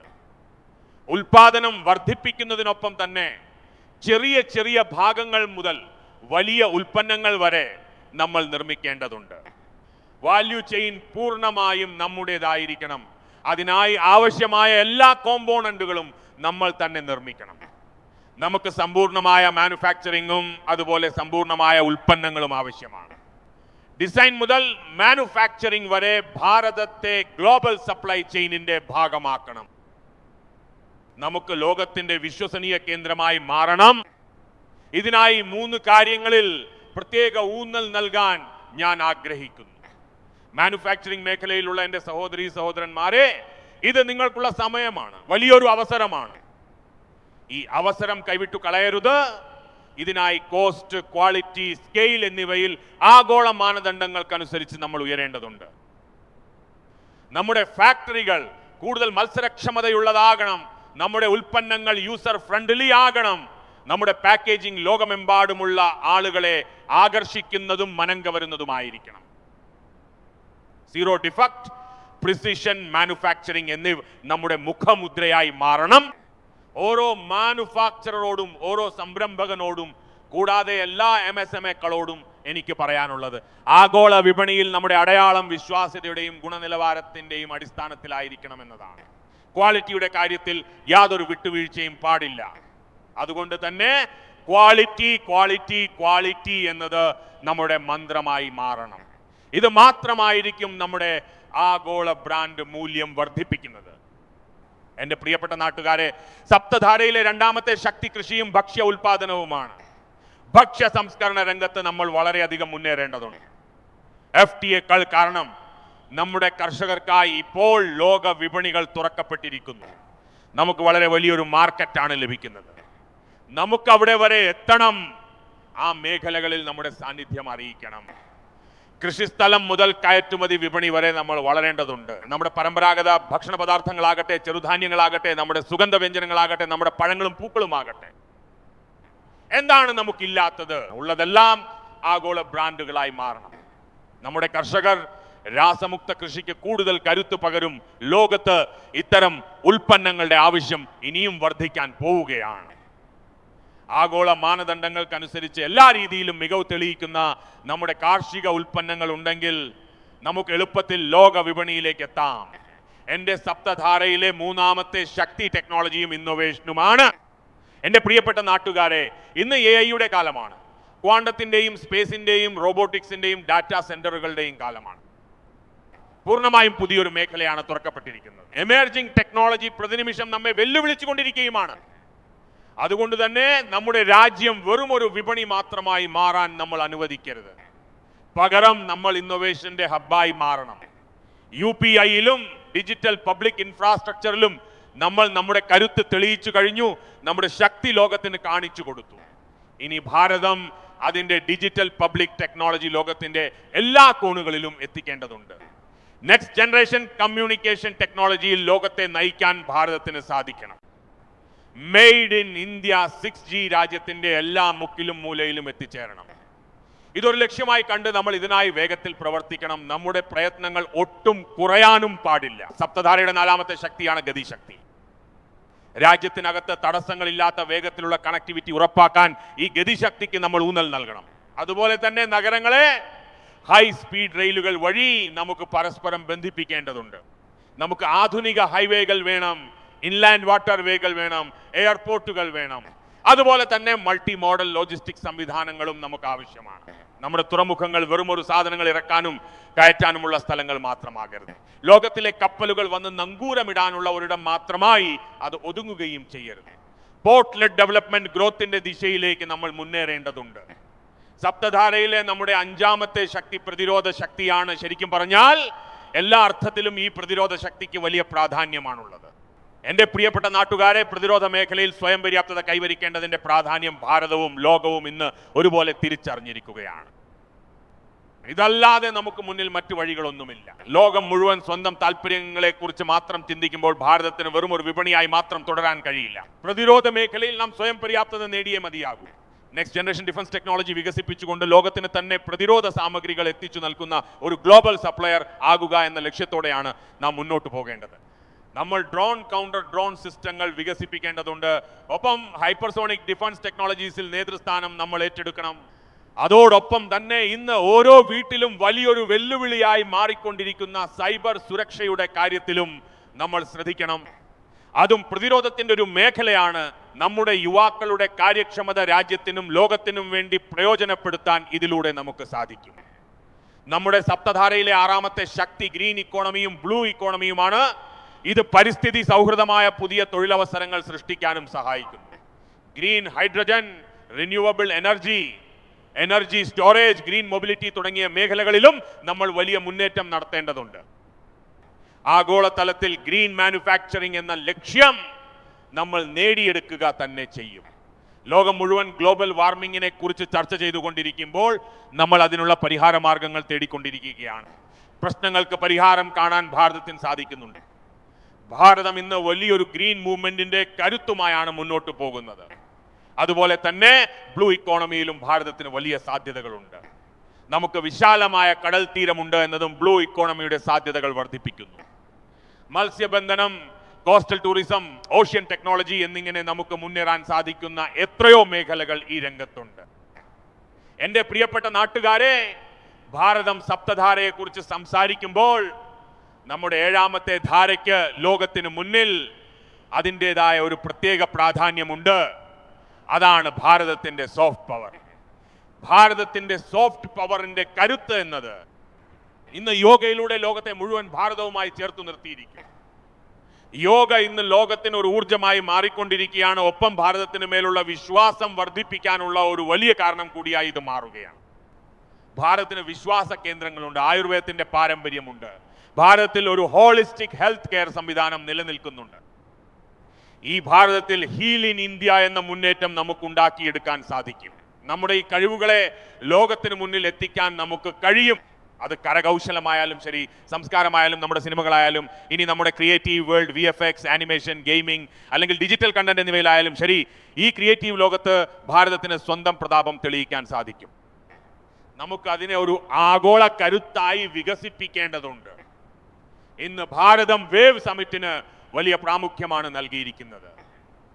ലോകം ഇന്ന് ഭാരതത്തിന്റെ ഈ world audio visual and entertainment സമിറ്റിനെ ഏറെ പ്രതീക്ഷയോടെയാണ് നോക്കിക്കാണുന്നത്. അത് ഭാരതത്തിന്റെ സോഫ്റ്റ് പവറിനെയും ഭാരതത്തിന്റെ സർഗാത്മക ലോകത്തെയും ലോകത്തിന് പരിചയപ്പെടുത്തും. എൻ്റെ പ്രിയപ്പെട്ട നാട്ടുകാരെ, ഭാരതത്തിന് വിശാലമായ വനസമ്പത്തുണ്ട്. നമുക്ക് 100-ലധികം നാഷണൽ പാർക്കുകളാണുള്ളത്. നമുക്ക് വലിയ സാധ്യതകളുണ്ട്. എങ്കിലും വിദേശ ടൂറിസ്റ്റുകളെ ആകർഷിക്കുന്ന കാര്യത്തിൽ നമ്മൾ ഇന്നും പിന്നിലാണ്. നമ്മുടെ സോഫ്റ്റ് പവറിലൂടെ ലോകമെമ്പാടുമുള്ള ടൂറിസ്റ്റുകളെ ഭാരതത്തിലേക്ക് ആകർഷിക്കാനുള്ള മികച്ച അവസരം നമുക്ക് മുന്നിലുണ്ട്. നമ്മുടെ ആ കഴിവ് ലോകത്തിന് കാണിച്ചു കൊടുക്കാൻ നമുക്ക് സാധിക്കണം. ഈ ലക്ഷ്യം നമുക്ക് അനായാസം കൈവരിക്കാനാകും. അതുപോലെ തന്നെ ഇന്ന് ലോകത്ത് കായിക രംഗം എന്നത് വളരെ വലിയൊരു ആകർഷണമായി മാറിയിരിക്കുകയാണ്. അതുകൊണ്ട് ലോകോത്തര സ്പോർട്സ് ഇവന്റുകൾ ഭാരതത്തിൽ നടത്തണം. ഇന്ന് കണ്ടന്റ് ഇക്കോണമി വലിയ രീതിയിൽ വളരുന്നു. ഇത് രാജ്യത്തെ യുവാക്കളെ വല്ലാതെ ആകർഷിക്കുന്നുമുണ്ട്. ലോകത്തിലെ ഏതൊരു കലാകാരനും തന്റെ ജീവിതത്തിൽ ഒരിക്കലെങ്കിലും ഭാരതത്തിന്റെ മണ്ണിൽ പരിപാടികൾ അവതരിപ്പിക്കണമെന്ന് ആഗ്രഹിക്കുന്നുണ്ട്. ഇതൊരു വലിയ അവസരമാണ്. ഇതിനെ വേണ്ട രീതിയിൽ ഉപയോഗപ്പെടുത്താൻ ആവശ്യമായ സംവിധാനങ്ങൾ നമ്മൾ ഒരുക്കേണ്ടതുണ്ട്. സുഹൃത്തുക്കളെ, സപ്തധാരയിലെ ഈ 7 ശക്തികൾ അഥവാ സപ്തശക്തികൾ എന്നത് കേവലം ഒരു മേഖലയിൽ മാത്രം പുരോഗതി കൈവരിക്കുക എന്ന ലക്ഷ്യത്തോടെയുള്ളതല്ല. മറിച്ച് ഒരു ഹോളിസ്റ്റിക് അപ്രോച്ചിലൂടെ രാജ്യം മുന്നോട്ട് വെച്ചിട്ടുള്ള ലക്ഷ്യങ്ങളിലേക്ക് നമ്മൾ വിഭാവനം ചെയ്ത ആ വലിയ സ്വപ്നങ്ങളിലേക്ക്, ആ ഒരു തലത്തിലേക്ക് വളരാൻ ആവശ്യമായ പ്രവർത്തനങ്ങളാണ് നമ്മൾ നടത്തേണ്ടത്. എൻ്റെ പ്രിയപ്പെട്ട നാട്ടുകാരെ, ചില കാര്യങ്ങൾ ഞാൻ നേരത്തെ പറഞ്ഞു കഴിഞ്ഞു. എന്നാൽ ഞാൻ ഇതിനേക്കാൾ വലിയ കാര്യങ്ങളെക്കുറിച്ചാണ് ഇപ്പോൾ ചിന്തിക്കുന്നത്. എനിക്ക് രാജ്യത്തെ ഉണർത്തണം, നമ്മുടെ രാജ്യത്തിൻ്റെ കരുത്തിനെ തട്ടി ഉണർത്തണം എന്നാണ് ഞാൻ ആഗ്രഹിക്കുന്നത്. രാജ്യം എന്ന് പറഞ്ഞാൽ അത് കേവലം ഒരു സർക്കാർ മാത്രമല്ല, മറിച്ച് ഓരോ പൗരനും ചേരുന്നതാണ്. ഫോർച്യൂൺ 500 കമ്പനികളെ കുറിച്ച് നമ്മൾ എപ്പോഴും കേൾക്കാറുണ്ട്. വരുന്ന ഒരു ദശാബ്ദത്തിനുള്ളിൽ ഈ ഫോർച്യൂൺ 500 പട്ടികയിൽ 50 കമ്പനികൾ എന്തുകൊണ്ട് ഭാരതത്തിൽ നിന്നുള്ളവയായിക്കൂടാ? ഇന്ന് നമ്മുടെ ബാങ്കിംഗ് മേഖല വലിയ വളർച്ചയുടെ പാതയിലാണ്. ലോകത്തിലെ മുൻനിര ബാങ്കുകൾക്കിടയിൽ ഭാരതത്തിന്റെ ബാങ്കുകളുടെ പതാകയും എന്തുകൊണ്ട് ഉയർന്നു പറന്നുകൂടാ? ലോകത്തെ ഏറ്റവും മികച്ച 5 ബാങ്കുകളെ എടുത്താൽ അതിലൊന്ന് ഭാരതത്തിൽ നിന്നുള്ള ബാങ്കായിരിക്കണം. ഭാരതത്തിന്റെ ഫാർമ മേഖലയിലും നമ്മൾ വലിയ പുരോഗതി കൈവരിച്ചിട്ടുണ്ട്. എന്നാൽ കാലത്തിന്റെ ആവശ്യകത ഇപ്പോൾ മറ്റൊന്നാണ്. ലോകത്തിലെ ഏറ്റവും വലിയ 5 ഫാർമ കമ്പനികളുടെ കൂട്ടത്തിൽ ഭാരതത്തിൽ നിന്നുള്ള 1-2 കമ്പനികളുടെ പേര് മുഴങ്ങി കേൾക്കണം. ഭാരതം ആ മേഖലയിൽ തങ്ങളുടേതായ ഒരു സ്ഥാനം നേടിയെടുക്കണം. നിയമസ്ഥാപനങ്ങളുണ്ട്, റേറ്റിംഗ് ഏജൻസികളുണ്ട്. അപ്പോൾ ഇത്തരം മേഖലകളിൽ ഒരു ആഗോള നേതാവ് എന്ന പദവി നമ്മുടെ കൈകളിലായിരിക്കണം എന്നത് കാലത്തിന്റെ ആവശ്യകതയാണ്. നമ്മുടെ പക്കൽ പ്രതിഭയുണ്ട്, അതിനുള്ള കരുത്തുമുണ്ട്. നമുക്ക് സുദീർഘമായ ഒരു ചരിത്രമുണ്ട്. വിവിധ ഭാഷകളിൽ നമുക്ക് പ്രാവീണ്യമുണ്ട്. ലോകത്തിന്റെ എല്ലാ കോണുകളിലും നമ്മൾ എത്തിച്ചേരേണ്ടതുണ്ട്. ലോകത്തിലെ മുൻനിര സ്ഥാപനങ്ങളുടെ പട്ടികയിൽ നമ്മുടെ രാജ്യത്തെ കൺസൾട്ടിംഗ് സ്ഥാപനങ്ങളും അക്കൗണ്ടിംഗ് സ്ഥാപനങ്ങളും ഇടം പിടിക്കണം. അതാണ് നമ്മുടെ അടുത്ത ലക്ഷ്യം. ഭാരതത്തിലെ ടെക്നോളജി കമ്പനികൾ ലോകത്തിന് തന്നെ മാതൃകയാകണം എന്നതായിരിക്കണം നമ്മുടെ ലക്ഷ്യം. ലോകത്തെ ആകർഷിക്കുന്ന തരത്തിലുള്ള ബ്രാൻഡുകൾ നമുക്കുണ്ടാകണം. നമ്മുടെ ബ്രാൻഡുകൾ രാജ്യത്തിന്റെ അടയാളമായി മാറുകയും ലോകത്തിന് തന്നെ അതൊരു ലക്ഷ്യസ്ഥാനമായി മാറുകയും വേണം. ആ ദിശയിലാണ് നമ്മൾ പ്രവർത്തിക്കേണ്ടത്. ഇതിനായി സംസ്ഥാന സർക്കാരുകളോടും പ്രാദേശിക സ്വയംഭരണ സ്ഥാപനങ്ങളോടും എനിക്ക് പറയാനുള്ളത്, നമ്മുടെ പരിഷ്കാരങ്ങളുടെ വേഗത വർദ്ധിപ്പിക്കുക എന്നത് ഭാരത സർക്കാരിൻ്റെയും ഉത്തരവാദിത്തമാണ് എന്നാണ്. 2047 നമ്മുടെ ലക്ഷ്യങ്ങൾക്ക് അനുസൃതമായി നമ്മുടെ സംവിധാനങ്ങളെ നാം വികസിപ്പിക്കേണ്ടതുണ്ട്. പഴയ കാലത്തെ നയനിയമങ്ങൾ വെച്ചുകൊണ്ട് നമുക്ക് മുന്നോട്ട് പോകാൻ കഴിയില്ല. വരാനിരിക്കുന്ന നമ്മുടെ സ്വപ്നങ്ങൾക്ക് അനുസൃതമായി നമ്മൾ നയങ്ങളിലും നിയമങ്ങളിലും മാറ്റം വരുത്തേണ്ടതുണ്ട്. അങ്ങനെ ചെയ്താൽ എനിക്ക് പൂർണ്ണ വിശ്വാസമുണ്ട്. ഈ പാതയിലൂടെ തന്നെ നമുക്ക് ലക്ഷ്യത്തിലെത്താമെന്ന് ഞാൻ രാജ്യവാസികൾക്ക് ഉറപ്പു നൽകുന്നു. നമ്മുടെ പരിശ്രമങ്ങളിൽ ഒട്ടും കുറവ് വരുത്താതെ വികസിത ഭാരതം എന്ന സ്വപ്നം നമ്മൾ നേടിയെടുക്കുക തന്നെ ചെയ്യും. ഇതിനായി നമ്മൾ എല്ലാവരും ഒത്തൊരുമിച്ച് നീങ്ങേണ്ടതുണ്ട്. കേന്ദ്ര സർക്കാരായാലും സംസ്ഥാന സർക്കാരുകളായാലും ഇൻഡസ്ട്രി ആയാലും നമ്മൾ എല്ലാവരും കൈകോർത്ത് മുന്നേറണം. നമുക്ക് പരിഷ്കാരങ്ങൾ തുടർന്നുകൊണ്ടേയിരിക്കണം. ആ മാറ്റങ്ങളെ നമുക്ക് കൂടുതൽ മുന്നോട്ട് കൊണ്ടുപോകണം. ഞാൻ നേരത്തെ പറഞ്ഞതുപോലെ നമ്മൾ ഈ പരിഷ്കാരങ്ങൾ നടത്തുന്നത് ഒരു നിർബന്ധത്തിന് വഴങ്ങിയല്ല, മറിച്ച് നമ്മുടെ ലക്ഷ്യങ്ങൾ നേടിയെടുക്കാനുള്ള ഉറച്ച ബോധ്യത്തോടെയാണ്. എൻ്റെ പ്രിയപ്പെട്ട ദേശവാസികളെ, വികസിത ഭാരതത്തെക്കുറിച്ച് സംസാരിക്കുമ്പോൾ, രാജ്യം അതിവേഗം മുന്നേറുന്നതിനെ കുറിച്ച് പറയുമ്പോൾ നിങ്ങളൊന്ന് ചിന്തിച്ചു നോക്കൂ. യഥാർത്ഥത്തിൽ ഇതിന്റെ എല്ലാം ഏറ്റവും വലിയ ഗുണഭോക്താവ് ആരാണ്? ഈ ശ്രമങ്ങളുടെ എല്ലാം ഏറ്റവും വലിയ കരുത്താരാണ്? ഈ പരിശ്രമങ്ങളുടെ എല്ലാം ഗുണം അനുഭവിക്കുക എൻ്റെ രാജ്യത്തെ യുവാക്കളാണ്, എൻ്റെ രാജ്യത്തിന്റെ യുവശക്തിയാണ്. വികസിത ഭാരതത്തിലേക്കുള്ള ഈ യാത്രയിൽ യുവാക്കൾക്ക് വളരെ വലിയൊരു പങ്ക് വഹിക്കാനുണ്ട്. അതുമാത്രമല്ല, വികസിത ഭാരതത്തിന്റെ ഏറ്റവും വലിയ ഗുണഭോക്താക്കളും എൻ്റെ രാജ്യത്തെ യുവാക്കൾ തന്നെയാണ്. അതുകൊണ്ട് തന്നെ വികസിത ഭാരതം എന്ന ലക്ഷ്യത്തെ യുവാക്കളുമായി ബന്ധിപ്പിച്ചുകൊണ്ട് വേണം നമുക്ക് മുന്നോട്ട് കൊണ്ടുപോകാൻ. യുവത്വത്തിന് പ്രഥമ പരിഗണനയോടെ വേണം നമുക്ക് മുന്നേറാൻ. സുഹൃത്തുക്കളെ, കഴിഞ്ഞ 10-12 വർഷമായി ആ ദിശയിൽ നാം ഒരുപാട് കാര്യങ്ങൾ ചെയ്തു കഴിഞ്ഞിട്ടുണ്ട്. സ്റ്റാർട്ടപ്പ് ഇന്ത്യ ക്യാമ്പയിൻ വഴി ഇന്ന് രാജ്യത്തുടനീളം 2.5 ലക്ഷത്തിലധികം രജിസ്റ്റർ ചെയ്ത സ്റ്റാർട്ടപ്പുകൾ നിലവിൽ വന്നു കഴിഞ്ഞു. രാജ്യത്തെ യുവാക്കൾ ഇന്ന് സ്വയം തൊഴിൽ കണ്ടെത്തുക മാത്രമല്ല, മറ്റനേകം പേർക്ക് തൊഴിലവസരങ്ങൾ നൽകുകയും ചെയ്യുന്നുണ്ട്. ഇതിനായി കേന്ദ്ര സർക്കാർ 1 ലക്ഷം കോടി രൂപയുടെ ഇന്നോവേഷൻ ഫണ്ട് പ്രഖ്യാപിച്ചിട്ടുണ്ട്. എനിക്ക് രാജ്യത്തെ യുവാക്കളോട് പറയാനുള്ളത്, നിങ്ങളുടെ സ്വപ്നങ്ങളുമായി നിങ്ങൾ മുന്നോട്ട് വരിക എന്നതാണ്. വിഭവങ്ങളുടെ കുറവ് നിങ്ങളെ തളർത്താൻ ഞങ്ങൾ അനുവദിക്കില്ല. നിങ്ങളുടെ ബുദ്ധിക്കും കഴിവിനും കൂടുതൽ കരുത്തേകാനായി 1 ലക്ഷം കോടി രൂപയുടെ ഒരു സംവിധാനം ഞങ്ങൾ ഒരുക്കിയിട്ടുണ്ട്. ഗവേഷണത്തിന് പുതിയ അവസരങ്ങൾ ലഭിച്ചു. ഡിജിറ്റൽ ഇന്ത്യയുടെ പുതിയ കുറഞ്ഞ നിരക്കിലുള്ള ഡാറ്റാ സേവനങ്ങൾ യുവാക്കളെ ശാക്തീകരിച്ചു. ലോകത്ത് ഏറ്റവും കുറഞ്ഞ നിരക്കിൽ ഡാറ്റ ലഭ്യമാകുന്നത് ഇന്ത്യയുടെ മണ്ണിലാണ്. ഇത് നമ്മുടെ രാജ്യത്തെ യുവാക്കൾക്ക് പുതിയ കരുത്ത് നൽകിയിട്ടുണ്ട്. സ്കിൽ ഇന്ത്യ എന്ന പേരിൽ നമ്മൾ ഒരു ദേശീയ പ്രോഗ്രാം തന്നെ ആവിഷ്കരിച്ചു. സ്പേസ് സെക്ടർ നമ്മൾ തുറന്നുകൊടുത്തു. ദേശീയ ഡ്രോൺ പോളിസി നമ്മൾ രൂപീകരിച്ചു. ഖേലോ ഇന്ത്യ പോളിസി കൊണ്ടുവന്നു. കഴിഞ്ഞ 35 വർഷമായി രാജ്യത്ത് ഒരു എഡ്യൂക്കേഷൻ പോളിസി പോലും ഉണ്ടായിരുന്നില്ല. അവിടെ നമ്മൾ പുതിയ നാഷണൽ എഡ്യൂക്കേഷൻ പോളിസി നടപ്പിലാക്കി. ഇതിന്റെ പ്രയോജനം നമ്മുടെ ഇടത്തരക്കാരായ കുടുംബങ്ങൾക്കും ലഭിച്ചിട്ടുണ്ട്. സുഹൃത്തുക്കളെ, 2004 മുതൽ 2014 വരെയുള്ള ഒരു കണക്ക് ഞാൻ നിങ്ങൾക്ക് നൽകാൻ ആഗ്രഹിക്കുന്നു. 2004 മുതൽ 2014 വരെ നമ്മുടെ രാജ്യത്ത് 350-ൽ താഴെ സർവകലാശാലകൾ മാത്രമാണ് ഉണ്ടായിരുന്നത്. എന്നാൽ ഇന്ന് 10-12 വർഷത്തിനുള്ളിൽ ഏകദേശം 650ഓളം പുതിയ സർവകലാശാലകൾ കൂടി ഇതിനോടൊപ്പം ചേർക്കപ്പെട്ട് കഴിഞ്ഞു. ഇപ്പോൾ നമ്മൾ 1000 എന്ന കണക്കിലേക്ക് എത്തിക്കൊണ്ടിരിക്കുകയാണ്. അതുപോലെ 2014 മുമ്പ് നമ്മുടെ രാജ്യത്ത് വെറും 400 മെഡിക്കൽ സീറ്റുകൾ മാത്രമായിരുന്നു ഉണ്ടായിരുന്നത്. ഇന്ന് മെഡിക്കൽ സീറ്റുകളുടെ എണ്ണം ഏകദേശം 850ഓളമായി ഉയർന്നിരിക്കുകയാണ്. അതുമാത്രമല്ല, ഇപ്പോൾ വിദേശ സർവകലാശാലകളും ഭാരതത്തിന്റെ മണ്ണിലേക്ക് എത്തിക്കൊണ്ടിരിക്കുകയാണ്. വിദേശ സർവകലാശാലകളുടെ ബിരുദം ഭാരതത്തിൽ ഇരുന്നു തന്നെ നമ്മുടെ യുവാക്കൾക്ക് ലഭ്യമാകാനുള്ള സൗകര്യങ്ങളും നമ്മൾ ഒരുക്കി കഴിഞ്ഞു.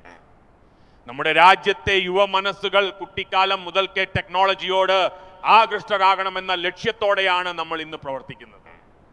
അതുകൊണ്ടാണ് ഇന്നോവേഷനിലും ടെക്നോളജിയിലും കുട്ടികൾക്ക് താല്പര്യമുണ്ടാക്കാൻ വേണ്ടി 10,000-ലധികം അഡൽട്ട് ടിങ്കറിംഗ് ലാബുകൾ നമ്മൾ കൊച്ചുകുട്ടികൾക്കായി തുറന്നു നൽകിയിരിക്കുന്നത്. കഴിഞ്ഞ 10-12 വർഷമായി യുവാക്കൾക്കായി നമ്മൾ അനേകം വഴികൾ തുറന്നു നൽകി. നമ്മൾ സ്റ്റാർട്ടപ്പുകൾക്ക് തുടക്കം കുറിച്ചു. അത് നിങ്ങളും കണ്ടിട്ടുണ്ടാകും. ശരാശരി 28 വയസ്സ് മാത്രം പ്രായമുള്ള ഇന്ത്യയിലെ ഈ കുട്ടികൾ, നമ്മുടെ ഈ യുവതലമുറ, ലോകത്ത് തങ്ങളുടെ ആദ്യ പരീക്ഷണത്തിൽ തന്നെ സ്വന്തം ഉപഗ്രഹവും റോക്കറ്റും വിക്ഷേപിച്ചു കഴിഞ്ഞു.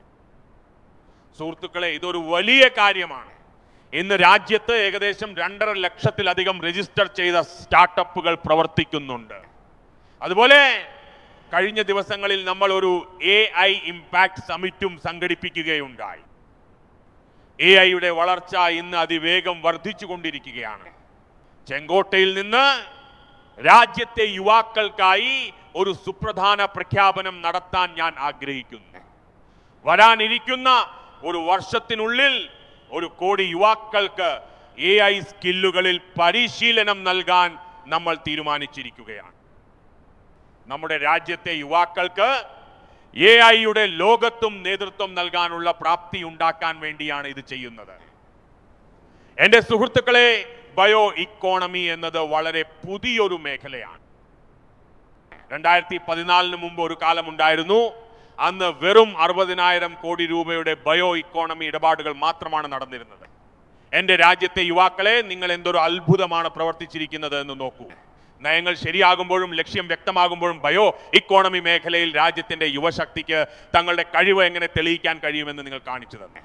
2014 മുമ്പ് 60,000 കോടിയുടെ ഇടപാടുകൾ മാത്രമുണ്ടായിരുന്ന ബയോ ഇക്കോണമി മേഖല ഇന്ന് ഏകദേശം 20 ലക്ഷം കോടി രൂപയിൽ എത്തി നിൽക്കുകയാണ്. സുഹൃത്തുക്കളെ, 2009-10 കാലഘട്ടമായിരുന്നു അത്. അന്ന് നമ്മുടെ രാജ്യത്ത് വെറും 1.5 ലക്ഷം ഇലക്ട്രിക് വെഹിക്കിളുകൾ മാത്രമാണ് വിൽക്കപ്പെട്ടിരുന്നത്. 2009-10 കാലത്ത് വെറും 1.5 ലക്ഷം ഇലക്ട്രിക് വെഹിക്കിളുകൾ മാത്രം വിറ്റിരുന്ന സ്ഥാനത്ത് ഈ 2025-26 കാലയളവിൽ 25 ലക്ഷം ഇലക്ട്രിക് വെഹിക്കിളുകളാണ് വിറ്റഴിക്കപ്പെട്ടത്. എൻ്റെ പ്രിയപ്പെട്ട നാട്ടുകാരെ, ഏവിയേഷൻ സെക്ടറും നമ്മുടെ യുവാക്കൾക്കായി അതിവേഗം വളർന്നുകൊണ്ടിരിക്കുകയാണ്. പുതിയ എയർപോർട്ടുകളും പുതിയ റൂട്ടുകളും രാജ്യത്ത് പുത്തൻ തൊഴിലവസരങ്ങൾ സൃഷ്ടിച്ചുകൊണ്ടിരിക്കുകയാണ്. മെയിൻ്റനൻസ്, ഓവർഹോളിംഗ് തുടങ്ങിയ മേഖലകൾ വഴി ഇന്ന് രാജ്യത്തെ വലിയൊരു വിഭാഗം വിദഗ്ധ തൊഴിലാളികൾക്ക് ജോലി ലഭിക്കുന്നുണ്ട്. മെയ്ഡ് ഇൻ ഇന്ത്യ വിമാനങ്ങൾ നിർമ്മിക്കുന്ന കാര്യത്തിലും നമ്മൾ വലിയ വിജയം കൈവരിച്ചു കഴിഞ്ഞു. Made in India defence transport എയർക്രാഫ്റ്റായ C-295 ഇതിനോടകം തന്നെ അതിന്റെ വിജയകരമായ പറക്കൽ പൂർത്തിയാക്കി കഴിഞ്ഞു. രാജ്യത്തെ യുവാക്കൾക്കായിട്ടുള്ള വലിയൊരു ചുവടുവെപ്പാണ്. എൻ്റെ സുഹൃത്തുക്കളെ, ഡ്രോൺ മേഖലയും ഇന്ന് വലിയ നേട്ടങ്ങളാണ് കൈവരിച്ചിരിക്കുന്നത്. ഗ്രാമങ്ങളിൽ ഡ്രോണുകൾ ഉപയോഗിച്ചുള്ള സ്വാമിത്വ പദ്ധതി ഇന്ന് വൻ വിജയമായി മാറിക്കൊണ്ടിരിക്കുകയാണ്. ഏകദേശം 3.25 കോടിയോളം കുടുംബങ്ങൾക്ക് ഈ പദ്ധതിയുടെ പ്രയോജനം ലഭിച്ചു കഴിഞ്ഞു. ഇതിലൂടെ ഏതാണ്ട് 140 ലക്ഷം കോടി രൂപയോളം മൂല്യമുള്ള സ്വത്തുക്കളാണ് ക്രയവിക്രയത്തിനായി തുറന്നു കിട്ടിയിരിക്കുന്നത്. ഇതിന്റെ ഫലമായി ആളുകൾക്ക് ബാങ്കുകളിൽ നിന്ന് ലോൺ ലഭിക്കാനും തങ്ങളുടെ ബിസിനസ് മുന്നോട്ട് കൊണ്ടുപോകാനും സാധിക്കുന്നുണ്ട്. എൻ്റെ പ്രിയപ്പെട്ട നാട്ടുകാരെ, ഇന്ന് നമ്മുടെ ഇടത്തരക്കാരായ കുടുംബങ്ങൾക്ക് മുന്നിൽ ഒരു വലിയ ഭാരമായി മാറിക്കൊണ്ടിരിക്കുകയാണ് കോച്ചിങ് ക്ലാസുകൾ തമ്മിലുള്ള മത്സരം. തൻ്റെ കുട്ടിയെ ഒരു കോച്ചിങ് ക്ലാസ്സിൽ അയച്ചില്ലെങ്കിൽ നമ്മളൊരു അന്തസ്സുള്ള കുടുംബമായിരിക്കില്ല എന്ന ചിന്താഗതിയാണ് ഇന്ന് എല്ലാ മാതാപിതാക്കൾക്കും ഇടയിലുള്ളത്. ഈ പാവപ്പെട്ടവരുടെയും ഇടത്തരക്കാരായ കുടുംബങ്ങളുടെയും കാര്യത്തിൽ നമുക്ക് വലിയ ആശങ്കയുണ്ട്. അവരുടെ 10,000-കണക്കിന് കോടി രൂപയുടെ ചെലവ് ലാഭിക്കാൻ ഇതിലൂടെ സാധിക്കും. ഇതിലൂടെ മക്കൾക്ക് മാതാപിതാക്കളുടെ അടുത്തു തന്നെ കഴിയാനും അവരെ പരിചരിക്കാനും സാധിക്കും. കുടുംബങ്ങളെ സഹായിക്കാനായി ഇത്തരം സാമ്പത്തിക പദ്ധതികൾ നമ്മൾ ആവിഷ്കരിക്കുന്നു. അതുകൊണ്ടാണ് യുവാക്കൾക്കായി വിവിധ പരീക്ഷകൾക്ക് സൗജന്യ ഓൺലൈൻ കോച്ചിംഗ് നൽകാൻ ഞങ്ങൾ തീരുമാനിച്ചിരിക്കുന്നത്.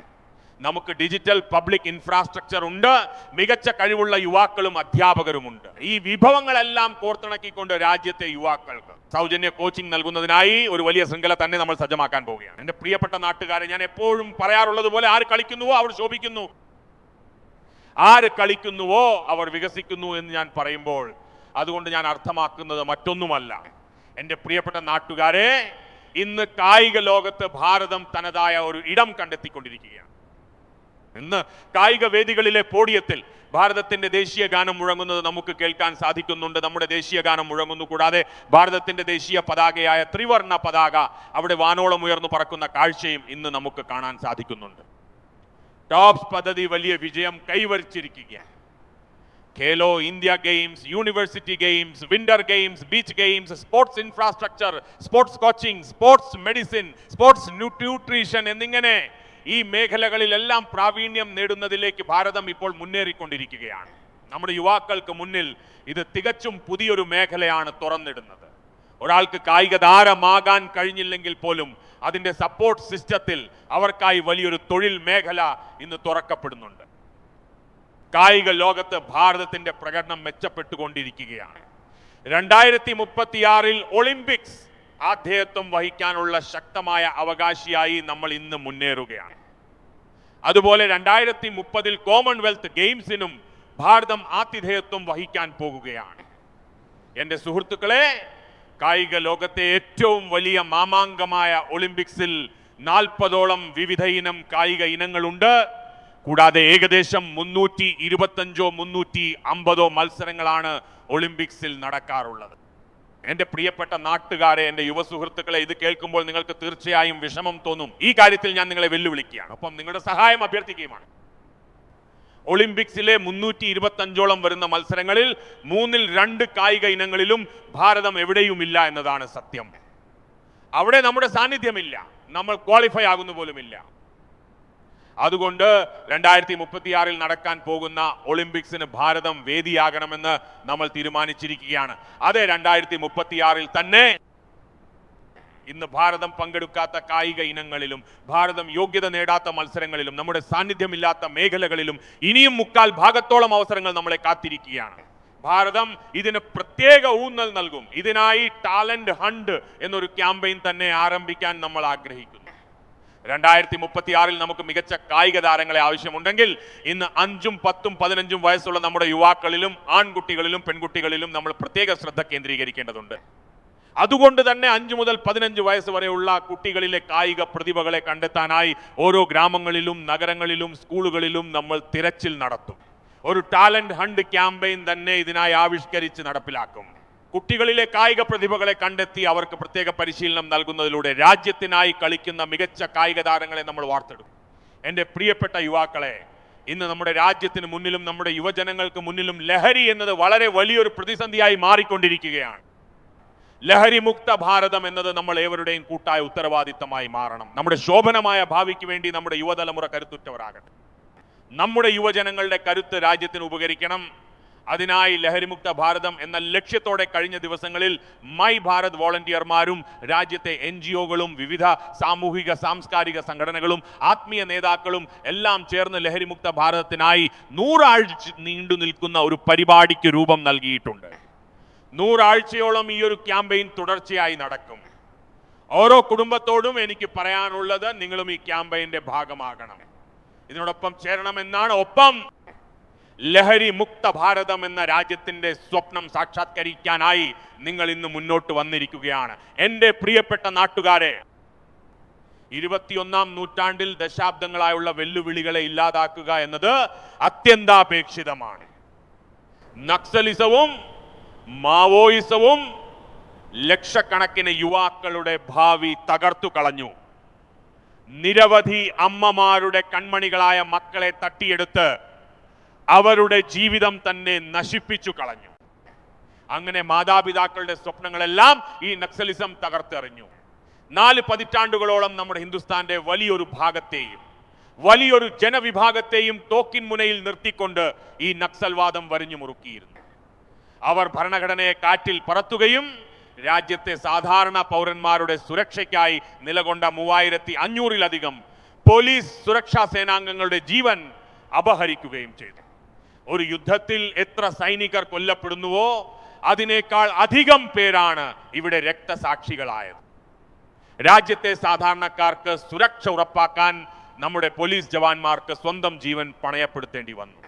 ഈ നക്സലിസം നമ്മുടെ നാടിനെ രക്തരൂഷിതമാക്കിയിരുന്നു. 2014-ൽ നിങ്ങൾ ഞങ്ങൾക്ക് അവസരം നൽകിയ ആ ദിവസം തന്നെ ഈ രാജ്യത്തെ നക്സൽവാദത്തിൽ നിന്ന് മുക്തമാക്കുമെന്ന് ഞങ്ങൾ പ്രതിജ്ഞയെടുത്തിരുന്നു. ഇന്ന് എനിക്കേറെ സന്തോഷമുണ്ട്. കാരണം നക്സൽ മാവോയിസ്റ്റ് അക്രമങ്ങൾക്ക് ഇനി ഒരടി പോലും മുന്നോട്ട് പോകാനുള്ള കരുത്ത് അവശേഷിക്കുന്നില്ല. അവ അതിൻ്റെ അവസാന ശ്വാസത്തിലാണ്. ഈ വിപത്തിനെ പൂർണ്ണമായും തുടച്ചു നീക്കാനുള്ള ശ്രമങ്ങളുടെ ഫലമായി എവിടെയാണോ ഒരു കാലത്ത് നക്സലൈറ്റുകളുടെ തോക്കുകൾ ഗർജിച്ചിരുന്നത്, എവിടെയാണോ ഇവിടുത്തെ മണ്ണ് രക്തത്താൽ കുതിർന്നു കിടന്നിരുന്നത്, ഇന്ന് ആ നക്സൽ ബാധിത മേഖലകളിലും അവിടുത്തെ പ്രദേശങ്ങളിലും നക്സൽ മുക്തമായതിൻ്റെ ഫലമായി വികസനത്തിൻ്റെയും വിശ്വാസത്തിൻ്റെയും പ്രയത്നത്തിൻ്റെയും ത്രിവർണ പതാക പാറിപ്പറക്കുകയാണ്. എൻ്റെ പ്രിയപ്പെട്ട നാട്ടുകാരെ, എന്നിരുന്നാലും ഈ വെല്ലുവിളി നമ്മൾ ഒരിക്കലും കുറച്ചു കാണരുത്. ഈ വെല്ലുവിളിയുടെ കാര്യത്തിൽ നമ്മൾ ഇനിയും ജാഗ്രത പാലിക്കേണ്ടതുണ്ട്. വർഷങ്ങളായി നമ്മുടെ രാജ്യത്തിന്റെ ഭരണസിരാ കേന്ദ്രങ്ങളിൽ പോലും മാവോയിസ്റ്റ് ചിന്താഗതിയുള്ളവർ തങ്ങളുടെ ഇടം കണ്ടെത്തിയിരുന്നു. സർക്കാർ കമ്മിറ്റികളിലെ ഉപദേശകരായി പോലും അവർ അവിടെ നിലയുറപ്പിച്ചു. ഇത്തരം വികലമായ മാവോയിസ്റ്റ് ചിന്താഗതികൾ നമ്മുടെ നയരൂപീകരണത്തെ പോലും അക്കാലത്ത് വലിയ രീതിയിൽ സ്വാധീനിച്ചിരുന്നു. എൻ്റെ പ്രിയപ്പെട്ട നാട്ടുകാരെ, കാടുകളിൽ തോക്കേന്തി നടന്ന നക്സലൈറ്റുകളെ തുരത്തുന്നതിനും ആ പ്രതിസന്ധിയിൽ നിന്ന് രാജ്യത്തെ മോചിപ്പിക്കുന്നതിലും നമ്മൾ ഇന്ന് വലിയ വിജയം കൈവരിച്ചിരിക്കുകയാണ്. എങ്കിലും ആയുധമേന്തിയ നക്സലൈറ്റുകളെ നമ്മൾ തുരത്തി കഴിഞ്ഞു. പക്ഷേ ഈ ബുദ്ധിജീവി നക്സലൈറ്റുകൾ ഇപ്പോഴും ഒരവസരത്തിനായി കാത്തിരിക്കുകയാണ്. അക്രമത്തിൻ്റെയും അരാജകത്വത്തിൻ്റെയും പുതിയ വഴികൾ തേടുന്ന ഇവർ സമൂഹത്തെ തെറ്റായ ദിശയിലേക്ക് നയിക്കാൻ പലതരത്തിലുള്ള തന്ത്രങ്ങളാണ് പ്രയോഗിച്ചുകൊണ്ടിരിക്കുന്നത്. ഇങ്ങനെയുള്ള ബുദ്ധിജീവി നക്സലൈറ്റുകളെ നമ്മൾ തിരിച്ചറിയേണ്ടതുണ്ട്. ഇത്തരക്കാരെ സമൂഹത്തിൽ നിന്നും ഒറ്റപ്പെടുത്തുകയും അവരെ രാജ്യത്തെ ഒരു വികസിത രാഷ്ട്രമാക്കി മാറ്റുന്നതിനുള്ള വികസനത്തിന്റെ മുഖ്യധാരയിലേക്ക് എത്തിക്കുകയും വേണം. രാജ്യത്തെ യുവതലമുറയെ ഇതിനൊപ്പം ചേർത്ത് പിടിക്കേണ്ടതുണ്ട്. എൻ്റെ പ്രിയപ്പെട്ട നാട്ടുകാരെ, സുരക്ഷിതമായ ഒരു ഭാരതം കെട്ടിപ്പടുക്കുക എന്നത് നമ്മൾ ഓരോരുത്തരുടെയും ഉത്തരവാദിത്തമാണ്. വെല്ലുവിളികൾ രാജ്യത്തിനകത്തു നിന്നായാലും അതിർത്തിക്ക് പുറത്തു നിന്നായാലും ഏത് സാഹചര്യത്തെയും നേരിടാൻ ഇന്ന് ഭാരതം സജ്ജമാണ്. ഇന്നത്തെ കാലത്ത് യുദ്ധത്തിന്റെ സ്വഭാവം തന്നെ മാറിക്കൊണ്ടിരിക്കുകയാണ്. ഇനി യുദ്ധം അതിർത്തിയിൽ മാത്രമായിരിക്കും നടക്കുക എന്നതിന് യാതൊരു ഉറപ്പുമില്ല. യുദ്ധം നമ്മുടെ അതിർത്തിക്കുള്ളിലെ ഏതെങ്കിലും റിഫൈനറികളിലോ ബാങ്കിംഗ് മേഖലയിലോ വരെ നടന്നേക്കാം. അതല്ലെങ്കിൽ ഡാറ്റാ സെന്ററുകളെ ലക്ഷ്യം വെച്ചുകൊണ്ട് പുതിയൊരു രീതിയിലുള്ള പോരാട്ടം തന്നെ ഉണ്ടായേക്കാം. നമ്മുടെ അടിസ്ഥാന സൗകര്യങ്ങളും ഫാക്ടറികളും വരെ തകർക്കപ്പെട്ടേക്കാം. കഴിഞ്ഞ കുറച്ചു വർഷങ്ങൾക്ക് മുമ്പ് നമ്മൾ മിഷൻ സുദർശൻ ചക്ര പ്രഖ്യാപിച്ചിരുന്നു. അതിന്റെ പ്രവർത്തനങ്ങൾ ഇന്ന് അതിവേഗം നടന്നുകൊണ്ടിരിക്കുകയാണ്. ഇന്ന് നമ്മുടെ ഡിഫൻസ് എക്സ്പോർട്ട് ഏകദേശം 50 മടങ്ങ് വർദ്ധിച്ചിട്ടുണ്ട്. ഇന്ന് ഏകദേശം 100ഓളം രാജ്യങ്ങളിലേക്ക് നമ്മുടെ ആയുധങ്ങൾ എത്തിച്ചേരുന്നുമുണ്ട്. ആഗോളതലത്തിൽ ഭാരതത്തിന്റെ യശസ് ഇന്ന് സാവധാനം വർദ്ധിച്ചു വരികയാണ്.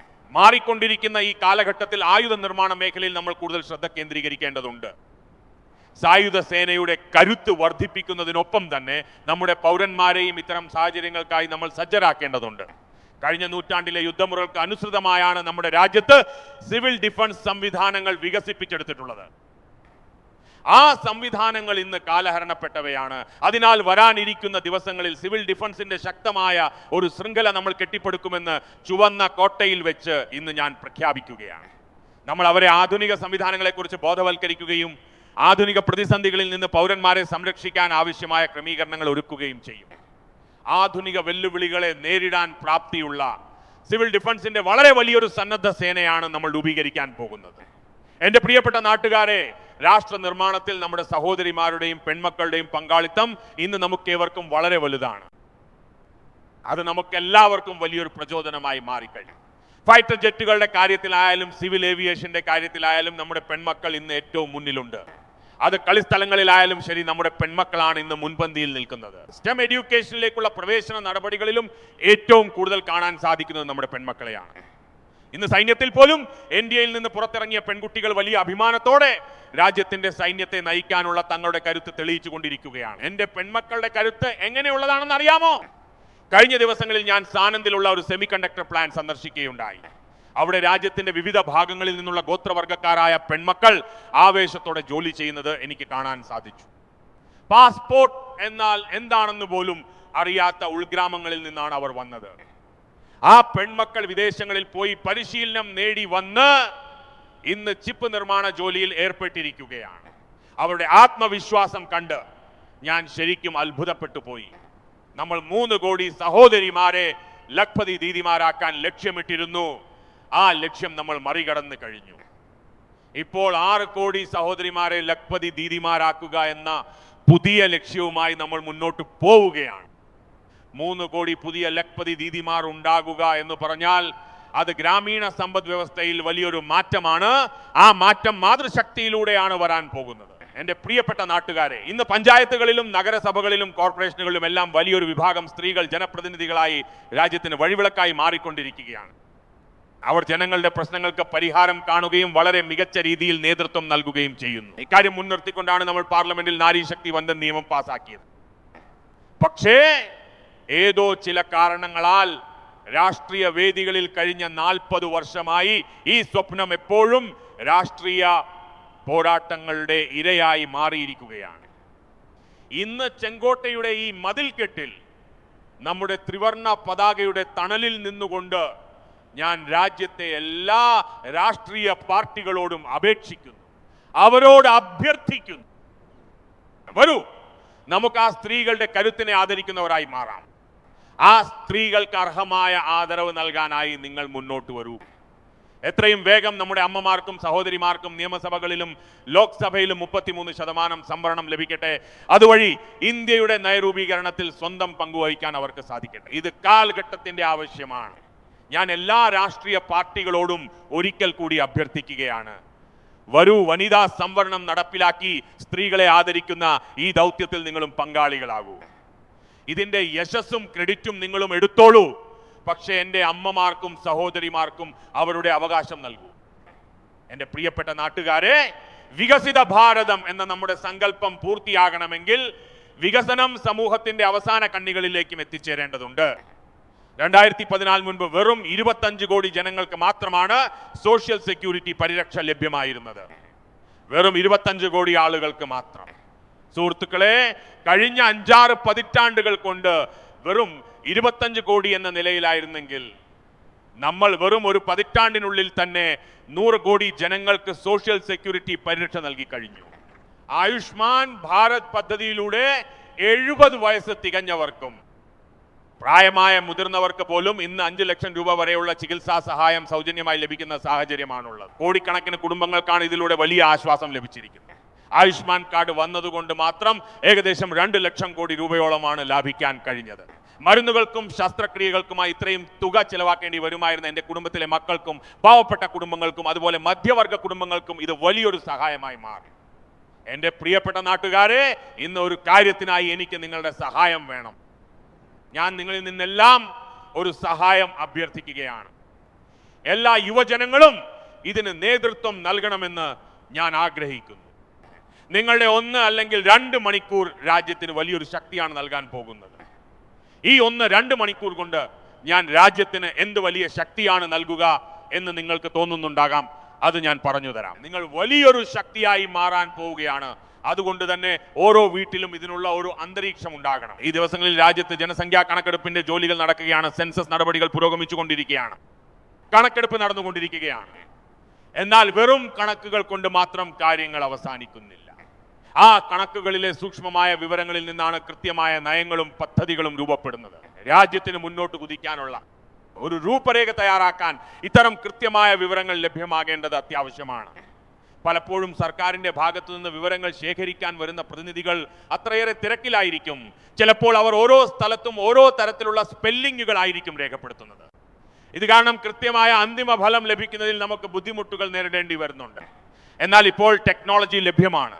അതുകൊണ്ട് തന്നെ ഇത്തവണ ഒരു തീരുമാനമെടുത്തിട്ടുണ്ട്. നിങ്ങൾ തന്നെ ജനസംഖ്യാ കണക്കെടുപ്പിൽ നിങ്ങളുടെ വിവരങ്ങൾ സ്വന്തം മൊബൈൽ ഫോൺ ഉപയോഗിച്ച് പൂരിപ്പിച്ചു നൽകാവുന്നതാണ്. പിന്നീട് ഏതെങ്കിലും ഉദ്യോഗസ്ഥരോ പ്രതിനിധികളോ നിങ്ങളുടെ അടുത്ത് വന്ന് ചർച്ചകൾ നടത്തിയേക്കാം. എങ്കിലും കുടുംബാംഗങ്ങൾ എല്ലാവരും ഒപ്പം ഇരുന്ന് ഡിജിറ്റലായി നിങ്ങളുടെ വിവരങ്ങൾ രജിസ്റ്റർ ചെയ്യുകയാണെങ്കിൽ സ്പെല്ലിങ്ങിൽ പോലും തെറ്റുകൾ വരാതെ എല്ലാ കാര്യങ്ങളും വളരെ കൃത്യമായി രേഖപ്പെടുത്താൻ സാധിക്കും. ഒരു വിവരത്തിലും നമുക്ക് തെറ്റുപറ്റാൻ പാടില്ല. നിങ്ങൾ എത്രത്തോളം കൃത്യമായ വിവരങ്ങൾ നൽകുന്നുവോ അത്രത്തോളം വലിയൊരു സഹായമായിരിക്കും രാജ്യത്തിന്റെ മുന്നോട്ടുള്ള പ്രയാണത്തിന് അത് നൽകുന്നത്. അതുകൊണ്ട് തന്നെ രാജ്യത്തെ യുവജനങ്ങളോട് എനിക്ക് പറയാനുള്ളത്, നിങ്ങൾ നിങ്ങളുടെ കുടുംബാംഗങ്ങളെ ഒപ്പം ഇരുത്തി ഈ ഫോം പൂർണ്ണമായും മനസ്സിലാക്കണമെന്നാണ്.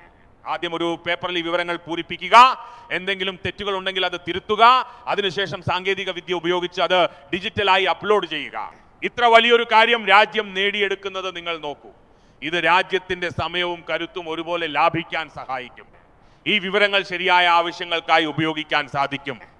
അതിനാൽ എൻ്റെ രാജ്യത്തെ യുവജനങ്ങൾ സെൻസസിന്റെ ഈ പ്രവർത്തനങ്ങളിൽ സജീവമായി പങ്കുചേരണമെന്ന് ഞാൻ അഭ്യർത്ഥിക്കുന്നു.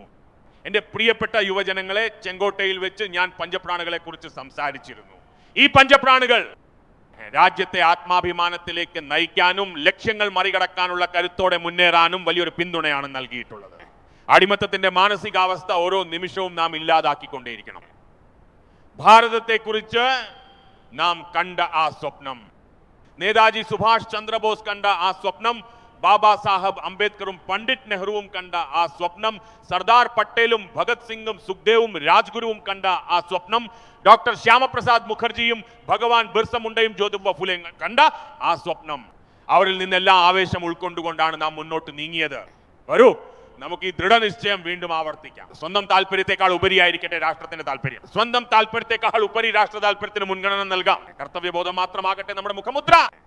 എല്ലാ രാജ്യവാസികളോടുമായി എനിക്ക് പറയാനുള്ളത്, ഈ സമയം നമ്മുടേതാണ് എന്നാണ്. അതെ, ഞാൻ എല്ലാ രാജ്യവാസികളോടുമായി ആവർത്തിക്കുന്നു, ഈ സമയം നമ്മുടേതാണ്, അവസരം നമ്മുടേതാണ്, നമ്മുടെ ദൃഢനിശ്ചയവും നമ്മുടേതാണ്. വരൂ, നമുക്ക് സ്വപ്നങ്ങളെ ദൃഢനിശ്ചയങ്ങളാക്കി മാറ്റാം, ആ നിശ്ചയങ്ങളെ കാര്യശേഷിയാക്കി മാറ്റാം, ആ കരുത്തിനെ വിജയമാക്കി തീർക്കാം. നമുക്ക് ഓരോ ചുവടുവെപ്പിനെയും വികസനത്തിലേക്കുള്ള ചുവടുവെപ്പുകളാക്കി മാറ്റാം. തോളോട് തോൾ ചേർന്ന് നമുക്ക് മുന്നേറാം, മനസ്സുകൾ തമ്മിൽ കോർക്കാം, ലക്ഷ്യത്തിലേക്ക് തന്നെ കണ്ണുനട്ട് നമുക്ക് ഒരുമിച്ച് നിൽക്കാം. ഒരു ദീപത്തിൽ നിന്ന് 1000 ദീപങ്ങൾ തെളിയുന്നത് പോലെ നമുക്ക് വെളിച്ചം പടർത്താം. വരൂ, നമുക്ക് കൈകോർക്കാം. വികസിത ഭാരതം കെട്ടിപ്പടുക്കാം എന്ന ഏക വികാരത്തോടെ ഈ മംഗളകരമായ വേളയിൽ നിങ്ങൾക്കേവർക്കും ഞാൻ 1000 ആശംസകൾ നേരുന്നു. എന്നോടൊപ്പം ഉറക്കെ ചൊല്ലൂ, ഭാരത മാതാ കീ, ഭാരത് മാതാ കീ ജയ്, ഭാരത് മാതാ കീ ജയ്. വന്ദേ മാതരം, വന്ദേ മാതരം, വന്ദേ മാതരം. എല്ലാവർക്കും വളരെ നന്ദി. 80ാം സ്വാതന്ത്ര്യദിനത്തിൽ ന്യൂഡൽഹിയിലെ ചെങ്കോട്ടയിൽ നിന്ന് പ്രധാനമന്ത്രി ശ്രീ നരേന്ദ്രമോദി രാജ്യത്തെ അഭിസംബോധന ചെയ്തതിന്റെ മലയാള പരിഭാഷയാണ് ഇതുവരെ കേട്ടത്. നിർമ്മിത ബുദ്ധി ഉപയോഗിച്ച് തയ്യാറാക്കിയത്.